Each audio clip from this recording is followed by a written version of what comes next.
पूछताछ कर रही है और आगरा यूनिवर्सिटी में उसने अपना अस्थायी दफ्तर भी बना लिया। बहुत बहुत शुक्रिया आपका जानकारी देने के लिए। और कानपुर से खबर, जहां पर आयकर छापेमारी में 3 जगहों पर इनकम टैक्स रेड पड़ा है। काकादेव केशव नगर में छापेमारी की कार्रवाई को अंजाम दिया गया है।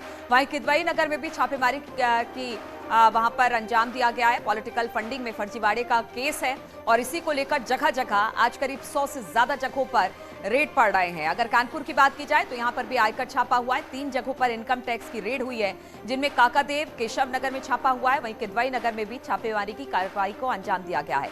पॉलिटिकल फंडिंग में फर्जीवाड़े का केस है और इसी को लेकर अलग अलग जगहों पर आज छापेमारी की जा रही है कि किस तरह से पॉलिटिकल फंडिंग की गई है, किसके किसके जरिए की गई है, कौन कौन लोग इसमें इन्वॉल्व हैं और इसी वजह से ये छापेमारी की जा रही है। हमारे साथ अमित गंजू इस वक्त जुड़ गए हैं। अमित, लगातार हम देख रहे हैं पॉलिटिकल फंडिंग के मामले में फर्जीवाड़े का जो केस है उसको लेकर छापेमारी हो रही है। आज कानपुर में कहां-कहां पर छापेमारी हुई है?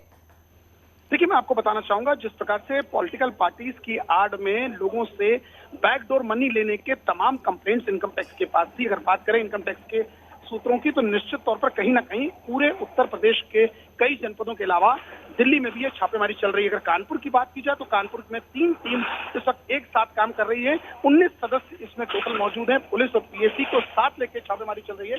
कानपुर के काकादेव, केशवपुरम, वाई ब्लॉक के किदवई नगर में दस्तावेज खंगाले जा रहे हैं उन लोगों पे जिन्होंने पॉलिटिकल पार्टी के बोर्ड लगाकर उसकी आड़ में लोगों के नोटों को डाइवर्ट करने का काम किया। ऐसा बताया जा रहा है कि जिस पॉलिटिकल पार्टी की इस वक्त ये बात की जा रही है, जिसके नेता के तमाम नेताओं का नाम इस कानपुर में सामने आ रहा है, इनके यहाँ भी छापेमारी चल रही है। इनके और लिंक्ड लोग हैं, उनकी एक सूची बनाई गई है। ऐसा माना जा रहा है कि इन तीनों स्टेशन के बाद, इन तीनों स्टेशन मतलब किदवई नगर, काकादेव और केशवपुरम के बाद उनसे लिंक लोगों से भी पूछताछ हो सकती है। अगर सूची की बात की जाए तो 47 लोगों के ऐसी लिस्ट में नाम है जो कानपुर के काकादेव, पांडुनगर, शारदा नगर, गीता नगर, इंद्रपुरी, ऐसे तमाम क्षेत्र हैं जहां वो रिसाइड करते हैं, जिनका इनसे कनेक्शन है या जिनका इनसे को लिंक है। अब देखना ये होगा जब ये छापेमारी समाप्त होगी तो आगे इनकम टैक्स का नेक्स्ट स्टेप क्या होता है, क्योंकि डिप्टी कमिश्नर के बिल्कुल, तो 3 जगह इस वक्त छापेमारी हो रही है, लेकिन अभी आगे की भी लिस्ट तैयार है। अब